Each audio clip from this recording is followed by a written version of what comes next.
late model fans, all kinds of crazy stuff happened in this past week. Let's get to Ryan's recap on it, and then we're going to get to this week's power rankings. So the repairable vehicles Tri-State Late Model Series invaded Wissota country. Typically out western Minnesota, or I guess in the past, they had a couple Challenge Series shows. They did not have them. They had Tri-State shows. They went good. The racing was good. Thursday night at the KRA Speedway, Mr. BuyRaceshirts.com himself, Jordan Tollickson, he got his win over there in his second straight win, 5th of the year and first Tri-State win. So congratulations to him. And looking at it, he got a new MB a few weeks back. He's been really, really good with it. And on the series, he got a first, a second, and a fourth. And they had a mini series over the weekend. So a great weekend there for Tollickson. And a little side note there, Shane Edgington, 14th to 2nd. Impressive run for Team Canada. Great racing over at the Wilmer KRA Speedway.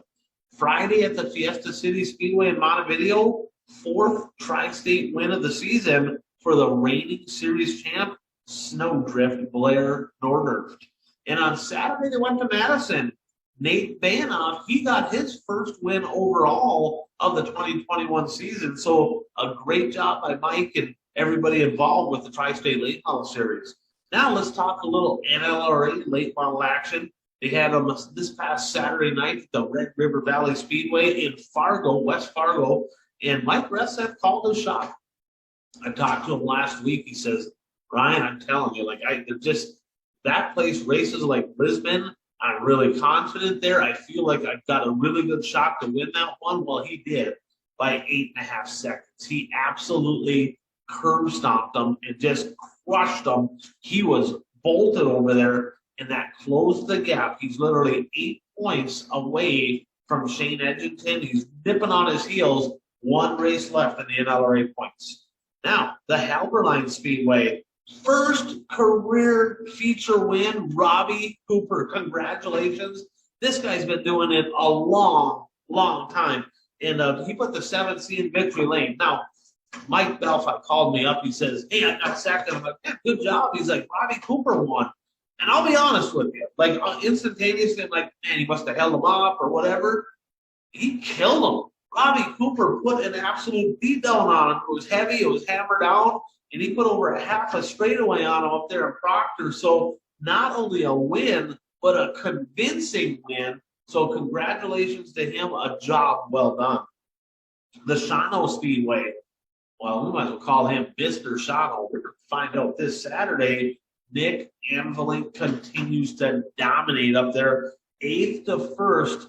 5,000 to win there this Saturday night. That would be the night to get a big one. Now, let's head over to the Godnick Law Speedway. 4th of the year for Travis Budaslavich over there, and he punched his ticket to the AFCO Race of Champions. My guess is he'll probably go to Cedar Lake. I hope not. Booty, Fergus Falls. You need to go there. You'll run good there. Fergus Falls is very much a momentum track, and that's kind of your cup of tea. So, well, I guess we'll see where he goes here in a few weeks. Let's talk a little Discount Shop Towels Dirt Kings Late Model Series. Friday at the Mississippi Thunder Speedway, they had the Rumble by the River, the biggest paying event of the year for the Dirt Kings. 5,000 to win. Chad Bader cashed in $5,000 payday. Now, get this. I'm looking at my race pass. I'm like, when was your last win? Because it wasn't even on there. I'm like, I don't even know when it was. 2015. The John Seitz Memorial was his last win. Now, he had a couple years where he barely raced, and now he only really runs specials, so he's not racing weekly stuff. But, man, I mean, you go from winning the Seitz to winning a 5,000. I mean, if them are the only ones you win, that's a good deal. Congratulations, Chad Bader. And kind of a little side note there, Jimmy Mars second in that one on the podium, as always in those shows. But Nick Anveling was really good. 14th to 3rd, and he took back the point lead in the Dirt Kings. So I think it's a 3-point lead over Ron Berna, but Anveling is traveling well. He's looking really racy this year. Red Cedar Speedway, they ran on Friday night too, which I found interesting, right? I mean, right down the road in Fountain City, they got a 5,000 win race. And I get it. I think you got to schedule so many shows in order to get your points. I'm probably guessing that's how it worked. Plus, it was the last point night. But it is what it is. Light car count over there, I think they had 10, 12 of them. Mark Hessler, the veteran, he parked at Victory Lane. He had a really good hot rod, his second of the year over in Menominee. The Hibbing Raceway, there was a little drama going into this one, in a good race as well. Derek Vessel coming into the race was 1 point behind Kyle Peterman. So literally, whoever finished ahead of each other was the track champion. Peterman started in the third row. Derek Vessel started in the fourth row. Derek Vessel drove to the win from 8th to solidify his third straight track championship over at the Hibbing Raceway. Grand Rapids Speedway, well, Kyle Peterman may not have won there, but he did win in Grand Rapids in a great battle. That was a good race, too. You can jump on Dirt Race Central. Him and Jeff Provenzino were side by side. Probably first 7-8 laps, Bravo on the bottom, Peterman on the high side. The track was really good. And Peterman, next thing you know, he just found another gear and drove away his third of the year. And that one there punched his ticket to the Aspen Race Champions as well. Don't sleep on the 23 come in by time. He was really fast last year at the Wissota Classic and ended up rolling the nose underneath. He's won the Labor Day Shootout, I think, two in a row, not last year, but the year before and the year before that. He won the Labor Day Shootout. So do not sleep on the 23 come in by time. Now let's head up to the Victory Lane Speedway. Modified powerhouse Ward Emery got it done. His first career late model feature win. And this guy can just flat out wheel a race car. I mean, if he wins that much in the modified, he's always a national championship contender. He's going to have a good transition. I'm really hoping that he does not just go to the late model and ixnay the modified. Maybe he'll run both, which is good for everybody. But great job, Ward Emery up there. Man, I would love to see somehow, some way, shape, or form get him down to the sites. That would be a great addition over at the Sites Memorial in a few weeks. Black Hills Speedway, national title contenders, Cole Searing, Chad Becker, they made the trip way west because nothing else was going on. Aberdeen didn't race. They had to find a place to go on Friday night. They went out there for one reason and one reason only, to go get some points. The local driver, Lynn Amick, sent them both packing. Not today. This ain't happening. Not only did he win, but he qualified for the Race of Champions in doing so and repelled the 10 and the 12. Congratulations on that win. Dakota State Fair Speedway. Speaking of contenders, Chad Becker, he's been really good at Huron. He won 3 of 4. Of course, he had the $10,000 to win. I think it was a 2 or 3, maybe a $3,000 to win Challenge Series race, but he got another one, and that right there tied him with Searing. But Searing regained the point lead, I guess, last night. We'll talk about that. Cedar Lake Speedway, James Nitro G.O.A.T. And I said, man, this dude needs to get some dubs, and he did. He got a pretty convincing win. Pat Dorr was kind of stalking him at the end, but he looked really good. G.O.A.T. is a guy I'm super shocked. He just had a lot of bad luck this year. I feel like he should easily have 10 wins on the year. It's not over yet. I think he's going to get a couple invitationals here. But you guessed it, Pat Dorr, another second. And last night, the Grand Forks Speedway had the World of Outlaws there, the World of Outlaw sprint cars. They had late models. It was not an NLRA point show, but Joey Peterson parked in Victory Lane, and I was super pumped to see Becker and Searing both make the trip. Cole Searing got 3rd from 9th. Shane Edgerton, 13th to 2nd. Chad Becker, 21st to 6th. And the track wasn't as good as it sounds for the late models. The Woo guys wanted it pretty wet, so it was kind of a slimy deal. But needless to say, Peterson got it done, and he's one of the good guys in racing. So it's great to see him back in Victory Lane up in Grand Forks. So let's get to it. The August 26th edition of the BuyResearch.com One to Go Show late model power rankings at number 10, James Nitro G.O.A.T.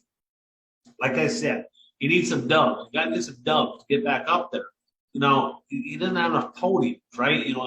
People are wondering, like, why isn't he higher? Well, he only got like 9 podiums on the whole year, so you got to get some more podiums. I know a lot of it's bad luck, and it just is what it is. The eye test says he's fast. Like, I really enjoy watching him, but he just needs a little bit more consistency. I want to see him put a stretch together of top 3, top 4 runs here but Nitro Nation in the top 10 at 10. At number 9, Derek Vessel. He's got that capital figured out. Beginning of the year, he just wasn't. There's something was missing, and all of a sudden, boom, he clicked on something, and he's been fast ever since. And not just locally. Remember, he ran really well at the 444 Memorial for Tanner Byholm. He ran really well at the Twin 25s, third straight championship in Hibbing, and he's my pick to win the Labor Day Shootout. At number 8, Jesse Glenns. Limited schedule, but remember, he had 3 big wins in 3 weeks, and he's gonna be the giant killer this week. And he's going to Shawano on Saturday for 5,000 to win to see if he has a little something for the 15. Not an easy task, but I'm super excited to see him coming back up north. And Jesse, no revenge redraw this year, so you're not going to automatically get forced to start 8th or 7th or wherever it was. So hopefully he's a contender up there. Number 7, Cole Searing. I was really glad to see him and Becker go up to Grand Forks. They kind of go chase it, don't hate the player, hate the team. They're going racing wherever they can, but it was really cool to see him add to that show. And they left it with a podium. 15 wins on the year, but he's lacking a big one. That's what he's lacking. He's your current WISSOTA late model national point leader, I believe by 6 points after last night. And he's throwing out one more lower show than Becker. But it's going to come down to the very end between the 10 and the 12 for the national title. At number 6, Shane Edgington. This dude could be higher. He's been impressive. NLRA point leader by 8 over Gresseth, 13th to 2nd last night on a track that was pretty tough to pass on. He slid him for the lead, but he's just too tight in the slime and kind of went backwards. 14th to 2nd on Thursday, 11th to 3rd Saturday in Fargo. Shane, it's okay to be fast in heat races, so you don't have to start so far back. It seems like I talked about this guy. He had the one night in Grand Forks where he won from way deep. Do better in the heats, so that way you start closer to the front. It's easier. I heard the rumors. At number 5, Mike Gresseth, 8 points back from Edgington. But I'm telling you, Bill, you put these two side by side, they're fast. Now, he did not race last night in Grand Forks, and I thought it was going to be an NLRA points, and they might have worked it out. Yet some family stuff happened. Prayers go out to the Gresseth family. I'm not going to get into the details here. You can talk to him on that, but he's had a rough week. So that racing, as it turns out, this proves right here, racing, we love it. It's our passion. It's what we do. But it's not our life. There's some things that are a little bit more important in racing. So, thoughts and prayers go to the Gresseth family on that. Now, number 4, Chad Becker. Right on the heels of Cole Searing. And he is literally, he's right there. 1 win behind him. He has 1 less win at 14, but he's 2nd at points. He's behind him, 1 less win. People are like, well, how can he not be ahead of him? His wins carry more weight. That's why. He has a 10,000 win. He's got 4 pretty big wins. He's got 5 full point wins. Searing's got 0, 12 point wins. So if you just put their body of work, I'd say the strength of schedule when he won races is just higher. And I'm telling you, it is going to be an extreme dogfight. They don't like each other. They're not friends. And there's a little bit of drama. They got a little bit going on, but it's going to be extremely interesting and fun to watch to see who comes out on top of the national title. At number 3, the Double One Express, Pat Doerr. Here's the deal. He's light on wins with 4, but he has been extremely fast. He's been 2nd or 3rd in every single big show. He's got a string of seconds that is just crazy. Another 2nd this weekend.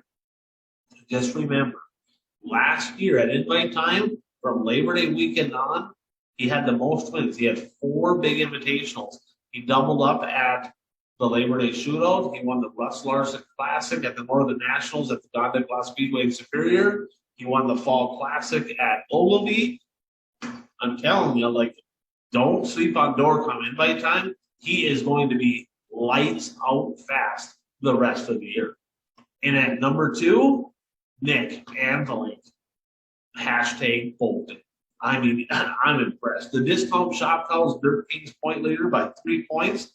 14th to 3rd at the Rumble at the River. 8th to 1st at Shawano. He won the USA Nationals one day at that, and he ran good. I think he got 5th at the Mater. This guy right here is extremely fast. He's got Plymouth on Friday night, the Dirt Kings race. 5,000 to win Saturday night, and he has been almost unbeatable at Shawano. He's got to be licking his chops right now in that 15. And at number 1, and it's not by much. It's not. Like, there's a few guys here. You put the top 2 or top 3, they're close. But I've got the Iceman, Jimmy Mars, at number 1, and here's why. He don't really run any regular shows. Typically, he's running Challenge Series shows, specials of some kind.